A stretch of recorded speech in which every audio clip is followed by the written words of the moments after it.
Olá, irmãos, tudo bem? Estamos aqui mais uma vez reunidos pela internet, né? Estamos aqui mais uma vez para desfrutarmos mais uma lição do livro Fundamentos da Fé Cristã. Hoje nós vamos desfrutar de um tema novo. Nós terminamos o tema A Queda e através de 4 mensagens nós vimos as 4 quedas que o homem teve. Hoje nós vamos começar um novo tema na lição 14 do livro Fundamentos da Fé Cristã. E o nosso tema é a salvação orgânica. E falar de salvação orgânica é basicamente falar de 8 itens. Hoje nós vamos falar de 2. Hoje nós vamos falar da regeneração e reconciliação. E teremos mais 3 mensagens sobre salvação orgânica, onde ainda veremos os outros itens da salvação orgânica. Eu queria ler aqui para os irmãos: justificação e santificação, renovação e transformação, conformação e glorificação. Através desses 8 passos, nós podemos conhecer a salvação orgânica. Hoje, então, nós vamos falar da regeneração. Para falar da regeneração, nós temos que montar primeiramente um pano de fundo. Eu queria começar montando esse pano de fundo lá em Gênesis, quando Deus criou todas as coisas. E Deus criou também, no 6º dia, o homem. E Deus colocou esse homem num jardim maravilhoso. E colocou esse homem para cuidar e cultivar esse jardim. E a esse homem foi dado o livre-arbítrio. E esse homem, então, usando do seu livre-arbítrio, ele fez as suas escolhas. E uma das escolhas que o homem fez, nós sabemos, não foi boa. Uma das escolhas que o homem fez resultou na queda. E isso trouxe graves consequências que a humanidade arca até hoje com essas consequências. Então, primeiramente, eu queria destacar que Deus, ele teve o desejo de dar ao homem a sua vida. Por isso colocou o homem no jardim e dentro do jardim a árvore da vida. Mas ali em Gênesis 2:17, nós poderíamos ler esse versículo, né? Gênesis 2:17. O Senhor alertou o homem. Deixa eu te perguntar uma coisa. Quantas vezes você, ao fazer alguma coisa, não errou? E depois você pôde dizer: mas ninguém me falou nada, ninguém me alertou. Aqui o homem foi alertado. Deus alertou o homem no versículo 16 e 17 do capítulo 2, dizendo assim: e o Senhor Deus lhe deu esta ordem: de toda árvore do jardim comerás livremente. Olha o livre-arbítrio aí. Mas, olha o alerta. Mas da árvore do conhecimento do bem e do mal não comerás. Porque no dia em que dela comeres, certamente morrerás. Olha que alerta. Adão teve esse alerta. E mesmo assim nós conhecemos a história, mesmo assim houve a queda. Ele fez a escolha errada, apesar do alerta. E essa escolha errada trouxe para a humanidade o pecado, a alma caída, a natureza caída e também a morte. Ora, mas Adão acabou de pecar e não morreu imediatamente. Então, que tipo de morte é essa? É verdade. Nós podemos interpretar que esta morte ela não foi física. Ela foi uma morte espiritual. Por isso eu queria desfrutar com você Efésios. Efésios no capítulo 2, versículo 1, está lá registrado. Efésios 2, versículo 1. Ele vos deu vida, estando vós mortos nos vossos delitos e pecados. Esse morto no delito e morto no pecado, é uma morte espiritual. Ou seja, o espírito do homem ficou sem função. É uma morte que separou o homem da vida. Que vida? A vida da árvore da vida, que Deus queria dar ao homem. Então o espírito do homem ficou sem função, o homem ficou separado da vida e o homem ficou dominado então pela sua vida da alma, pela sua alma caída. Então este é o cenário. A queda não foi algo pequeno. A queda trouxe consequências para a humanidade. E a partir então disso, o homem começou a ter reações diante de Deus. Mas ali em 1 Coríntios 2:14, mostra como ficou o homem, como é a reação do homem. 1 Coríntios 2:14. Deixa eu pegar aqui esse versículo de 1 Coríntios 2:14, porque ali está registrado o que aconteceu com o homem. Diz assim,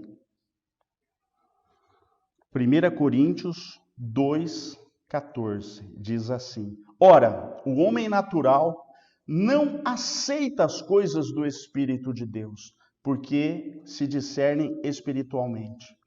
Porém, o homem... Não, perdão, irmãos. Versículo 14 eu vou ler de novo. Ora, o homem natural não aceita as coisas do Espírito de Deus, porque eles são loucura e não pode entendê-las, porque elas se discernem espiritualmente. Então eu queria destacar aqui 2 pontos. O homem natural, o homem que vive pela sua alma, ele não aceita as coisas de Deus. Ele não aceita as coisas do Espírito de Deus. E por que talvez ele não aceita? Porque ele não consegue entender. O homem natural não entende as coisas espirituais. Então, esse é o dano que foi trazido para a alma do homem. E também o versículo de Romanos 8, diz assim: além do homem não conseguir entender, além do homem não conseguir desfrutar das coisas de Deus, entender e aceitar, ainda Romanos 8:8 registra: os que estão na carne não podem agradar a Deus. Então veja, a situação é essa. Ah, mas o homem é bonzinho, ele não peca, ele não faz nada. Não importa, se o homem não toca, não desfruta, não se apropria da vida de Deus, ele fica por conta da sua vida da alma. E aí ele então está sujeito a estas situações descritas nesse versículo. Então hoje eu diria para os irmãos, como é que está a nossa vida? Nós somos dominados pelas coisas de Deus, pela vida de Deus, ou somos dominados pela vida da alma? É isso que nós precisamos atentar, né, irmãos? Mas graças ao Senhor, porque Deus é um Deus de propósito. Deus, vendo aquela situação, vendo que ele não pôde liberar a vida divina através da árvore da vida para o homem, Deus então viu que o homem não conseguiu alcançar a árvore, mas Deus então, no tempo, veio alcançar o homem, para trazer o homem ao acesso, para trazer o homem para ter acesso à árvore da vida. E aí então entra o quê? A questão da regeneração. Mas como um homem natural, como um homem que vive na sua alma pode ter acesso a algo espiritual? Aí é questão de reino. Nós já conhecemos aquele exemplo maravilhoso que fala que para o gato desfrutar da vida de um pássaro, não tem jeito. Não adianta o gato entrar na faculdade e estudar como voa. Ele pode fazer teologia, ele pode fazer um monte de estudo sobre isso, mas ele não vai conseguir nenhum dia da sua vida voar. Então é uma questão de reino. Como é que um gato conseguiria voar? Só se ele nascesse um pássaro. E assim, irmãos, aplicando esse exemplo à nossa experiência, é o que nós precisamos. Nós precisamos então de nascer de novo, nascer do alto, nascer de Deus. Nós não podemos ficar tentando. Nós podemos fazer até uma boa faculdade de teologia, ter um conhecimento aprofundado, mas se nós não nascermos de novo, nós não vamos tocar no reino de Deus, nós não vamos conhecer, entender e agradar a Deus de acordo com a sua palavra. E essa foi a experiência que nós conhecemos de Nicodemos. Nós conhecemos a experiência de Nicodemos, não é assim? Nicodemos, uma pessoa que tinha toda a teologia da época, ele foi até o Senhor pensando que era fácil tocar nas coisas de Deus. E o Senhor o derrubou. O Senhor deu para ele um conceito que ele não alcançou na primeira conversa. Ele falou, mas como pode um homem velho nascer de novo? O Senhor falou para ele, não pode ver. E se não nascer da água e do Espírito, não pode entrar no reino de Deus. Então hoje, irmãos, nós precisamos ver que só há uma maneira do homem conhecer a Deus, é nascer de novo. Por isso, graças ao Senhor pela regeneração. João 1, 12 e 13. Tem um versículo maravilhoso que usa exatamente o termo nascer de Deus. Então, se você um dia conversando com alguém, a pessoa fala, poxa, mas como é possível? Onde está escrito? Há um fundamento bíblico. Está escrito na palavra, mas a todos quantos o receberam, deu-lhes o poder de serem feitos filhos de Deus, a saber, aos que creem no seu nome, os quais não nasceram do sangue, nem da vontade da carne, nem da vontade do homem, mas de Deus. Então, graças ao Senhor, aquele que crê, aquele que nasce de Deus. Esse é o fundamento bíblico que nós podemos aplicar. E aí nós poderíamos questionar, mas é necessário? O Senhor falou para Nicodemos que realmente era necessário. Então nós não temos dúvida. Se alguém quer entrar e participar do reino de Deus, ver e entrar, é preciso nascer de novo. E aí, irmãos, entra a questão que envolve a maneira, o passo a passo. Tá bom, tem que fazer isso, mas como? Aí então é preciso que o homem natural tenha 2 passos. O primeiro é se arrepender. O primeiro passo é o arrependimento, o segundo é o crer. Então eu queria desfrutar um pouquinho com os irmãos sobre esse arrependimento. Não é uma coisa tão simples, não é uma coisa tão fácil, mas seria talvez o que nós poderíamos chamar de porta de entrada. A porta de entrada para o reino de Deus é a regeneração, mas o passo a passo, o primeiro item seria o arrependimento.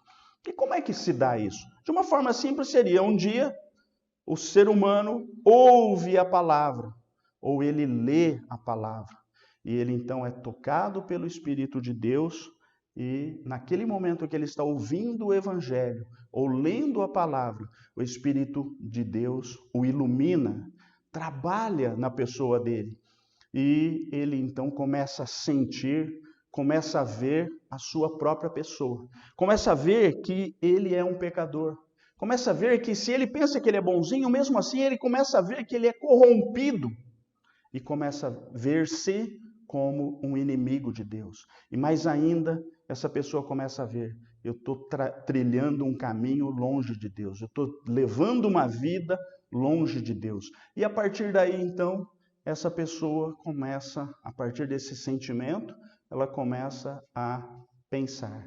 E tem uma reação que seria o crer. E tendo essa reação que seria o crer, naquele momento o Espírito Santo, o Espírito de Deus, entra no seu espírito, toca no seu espírito, vivifica o seu espírito, e aí então há o nascimento de Deus. Essa foi a sua experiência, essa foi a minha experiência. Mas falando, irmãos, é fácil. A questão é que a queda, ela provocou tanto mal na humanidade, ela levou o homem para tão longe de Deus, que não é tão simples assim. Tanto é que certamente você já teve muita experiência de pregar o evangelho para amigo, para os parentes, para as pessoas do seu trabalho, e você vê que eles não se convertem. Você conversa todo dia com um amigo do trabalho, de alguma forma ou de outra, você tenta pregar o evangelho, e você vê que às vezes as pessoas não se convertem. Exatamente isso costuma acontecer na nossa experiência. Por quê? Porque as pessoas estão influenciadas pela queda. As pessoas estão tão influenciadas que elas vivem na carne. A humanidade vive na carne. A humanidade, o homem se tornou inimigo de Deus. O homem sente tanta influência da queda que às vezes ele odeia Deus. Ele não quer nem mesmo que Deus exista. muitas vezes, para que ele não tenha de se render a esse Deus e não tenha que se justificar os seus atos perante Deus, ele prefere então viver no mundo sem Deus. E isso, irmãos, está lá retratado em Romanos 1. Romanos 1, versículo 28. Romanos 1, versículo 28, diz da situação do homem. Diz assim: e por haverem desprezado o conhecimento de Deus, lembra que eu acabei de falar? O homem não quer o conhecer a Deus. Às vezes até despreza. E por haverem desprezado o conhecimento de Deus, o próprio Deus os entregou a uma disposição mental reprovável para praticarem coisas inconvenientes, cheios de toda injustiça, malícia, avareza e maldade, possuídos de inveja, homicídio, contenda, dolo e malignidade, sendo difamadores, caluniadores, aborrecidos de Deus. Aqui, no lugar de aborrecidos, você pode escrever aí na sua Bíblia, odiosos a Deus, ou seja, odeiam a Deus. Insolentes, soberbos, presunçosos, inventores de males, desobedientes aos pais, insensatos, pérfidos, sem afeição natural e sem misericórdia. Olha que situação que a humanidade chega. É esse o quadro que eu gostaria de pintar para nós, irmãos. Esse pano de fundo. Olha a que ponto chegou o homem. E nessa situação, logicamente, isso tudo entristeceu bastante a Deus, que criou o homem para ser seu amigo, que criou o homem para que desfrutasse a sua vida. Mas o homem chegou ao ponto, através da queda, de se tornar inimigo de Deus. Olha que situação, o Deus Criador olha para a sua criatura e a sua criatura se revolta contra o Criador, ao ponto de declarar Deus seu inimigo. Isso certamente é preciso ser resolvido e Deus está resolvendo através da regeneração. Aqui eu queria destacar ainda um ponto, que o homem chegou a tal ponto que ele se escondeu de Deus, né? Foi a experiência de Adão. Hoje, quantas pessoas não se escondem de Deus? Quantas pessoas não vivem e preferem viver longe de Deus, se escondendo de Deus? Não querem saber de assuntos da Bíblia, assuntos do Evangelho, porque se escondem de Deus. Certamente isso entristece bastante o coração de Deus, de ver a sua criatura, o homem que ele criou com tanto amor, agir dessa forma em relação a ele mesmo, ele criador. Graças ao Senhor, irmãos, essa é a situação que o homem se encontra. Mas Deus proveu, como eu tinha dito, a regeneração. Uma solução é o homem nascer de novo. E para isso há de haver um arrependimento. Queria voltar agora e falar um pouquinho do arrependimento e destacar que, como eu disse, o arrependimento não é uma coisa tão fácil. Não é assim. Olhe para a sua experiência. Você acha que talvez você se converteu facilmente. Eu acho, talvez, que eu me converti facilmente, mas não foi assim. Porque arrependimento é uma mudança. Arrependimento é metanoia. É uma mudança de rumo. É uma mudança de objetivo. É uma mudança de vida. É uma mudança de ideia. É uma mudança. É uma mudança de caminho. É algo que tem que ser feito com peso. É algo que tem que realmente ser um divisor de águas. É algo que o homem tem que olhar para o seu passado e falar, do jeito que eu estou vivendo assim, longe de Deus não dá. Eu quero a partir de hoje mudar e mudar desse caminho e passar a viver com Deus. É esse o tipo de arrependimento que Deus espera de nós. Então, graças ao Senhor, irmãos, quando o homem se vê dessa forma, ele realmente tem uma chance. Por quê? Porque esse tipo de arrependimento, que é metanoia, que é uma mudança que leva o homem a tocar em Deus, leva o homem de volta a Deus. E aí, por consequência, ele crê e recebe o Espírito de Deus, que entra no seu espírito e o vivifica. Essa questão do arrependimento ainda tem 2 pontos que eu gostaria de ressaltar.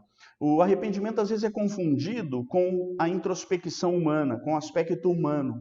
O arrependimento às vezes pode existir a partir do homem ou a partir do Espírito de Deus.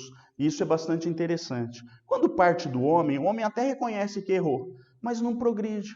Ele só se culpa, só se justifica e fica naquilo. Não tem fruto. Aquele arrependimento não tem fruto. Por quê? Porque nasce do próprio homem. E de acordo com Romanos 7, 18, vamos ler Romanos 7, 18,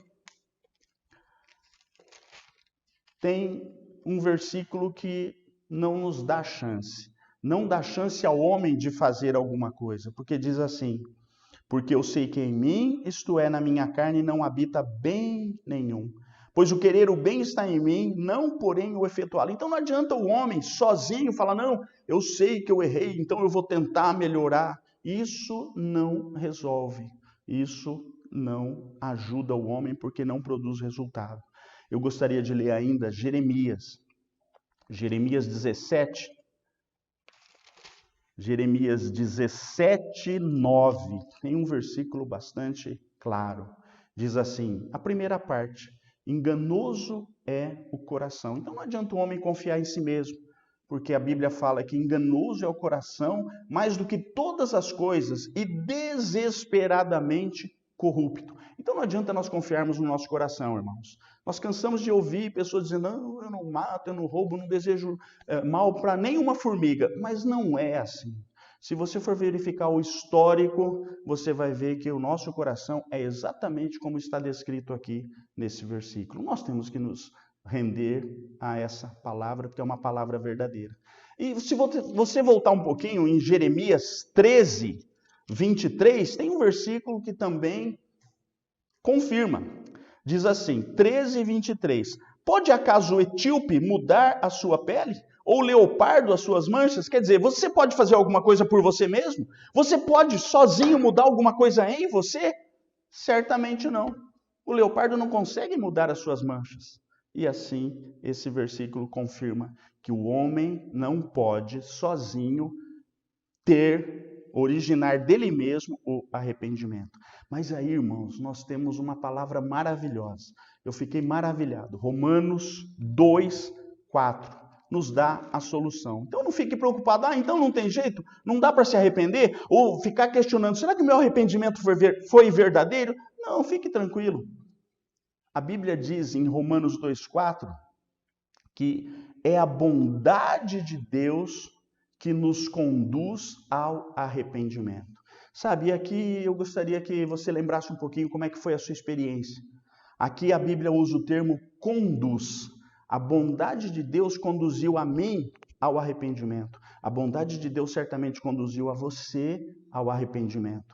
Talvez esse conduzir aqui significou que o Espírito precisou agir várias e várias vezes para nos conduzir ao arrependimento. Talvez não foi na primeira vez que nós ouvimos o Evangelho, não foi na segunda, não foi na terceira vez, mas o Espírito estava ali, buscando, o Espírito estava ali, nos conduzindo ao arrependimento. Até que um dia, irmãos, Senhor Jesus, nós nos arrependemos. Até que um dia nós nos rendemos, até que um dia eu vi quem eu era. Que eu não era aquele jovenzinho, bonzinho, bom aluno, bom filho. Não, eu não passava de um pecador e que precisava do Senhor Jesus, precisava dessa salvação maravilhosa. E aí quando eu vi, eu me rendi ao Senhor. E hoje eu desfruto que realmente foi a bondade de Deus. Senhor Jesus, muito obrigado pela tua bondade, que nos conduz ao arrependimento. Senhor Jesus, e aqui, irmãos, eu desfruto que nós podemos fazer uma prova. Você quer uma prova? Quando você tem uma situação e você se arrepende, você quer uma prova se aquilo deu resultado ou não? Vamos abrir lá em Atos 3.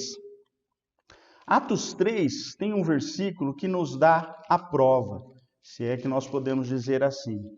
Atos 3:19. Atos 3:19 diz assim: arrependei-vos, pois, e convertei-vos, para serem cancelados os vossos pecados. Então, olha, se alguém se arrepende e se converte, que é o arrepender e o crer, os pecados são cancelados.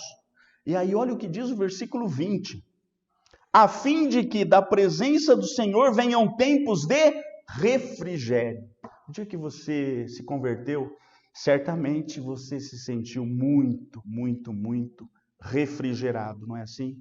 E hoje, quando nós passamos alguma situação e ainda nós nos arrependemos, certamente nós temos como testar.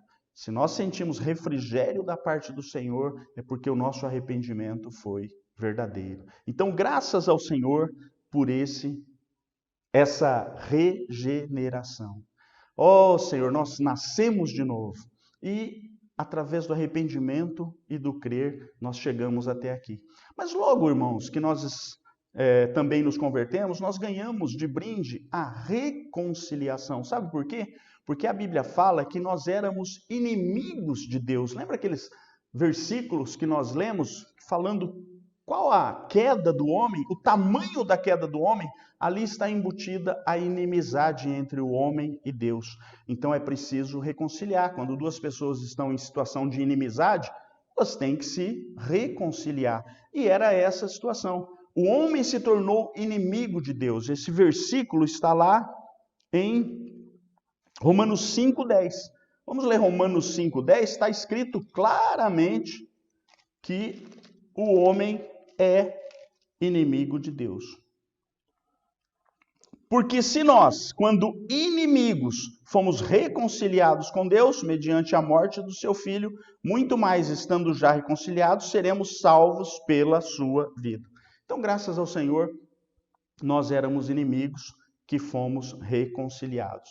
Mas aqui eu diria que a reconciliação, ela não é de uma vez por todas. Ela aconteceu num primeiro momento, mas na verdade é uma experiência diária, é uma experiência gradual, é uma experiência crescente. Ou seja, a cada dia nós precisamos nos reconciliar com Deus.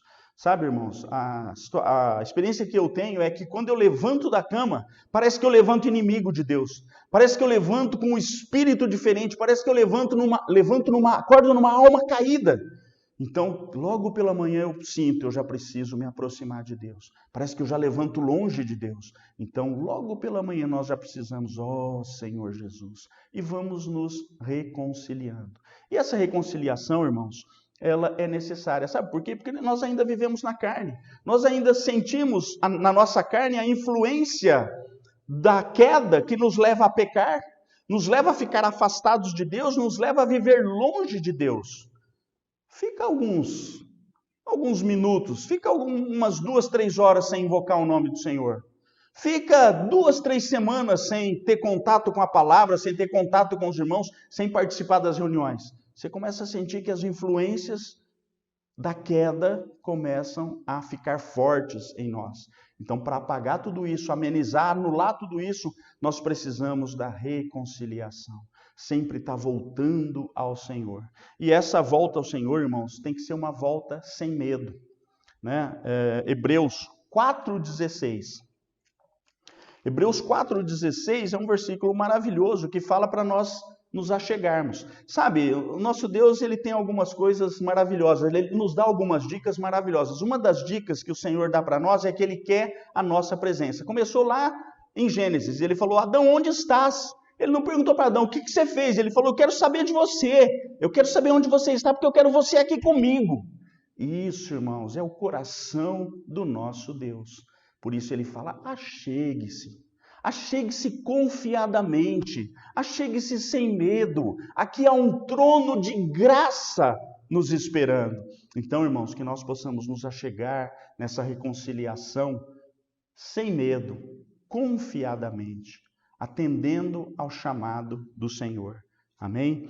E fazer disso uma conversa de amigos.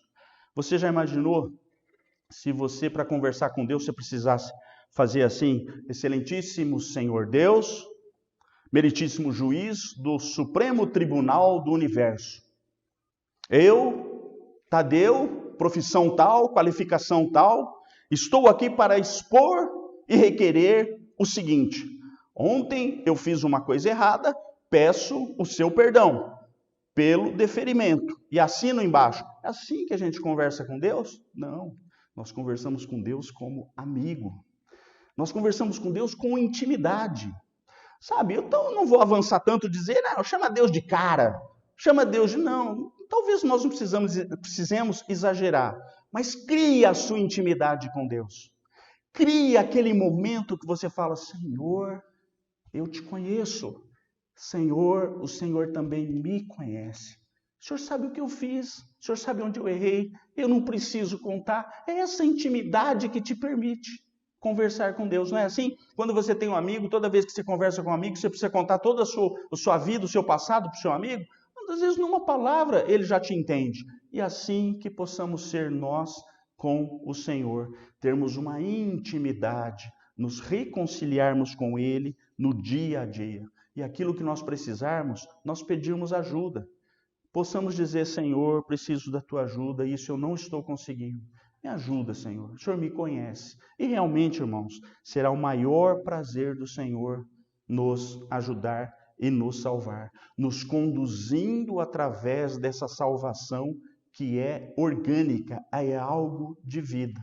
Por isso, hoje, então, nós já estamos terminando essa primeira lição sobre a salvação orgânica, que falou da regeneração e da reconciliação. Espero que você tenha desfrutado, espero que você desfrute com os seus irmãos e esteja aqui na próxima semana para a próxima lição. Antes de terminar, nós gostaríamos de fazer uma oração. Senhor Jesus, muito obrigado.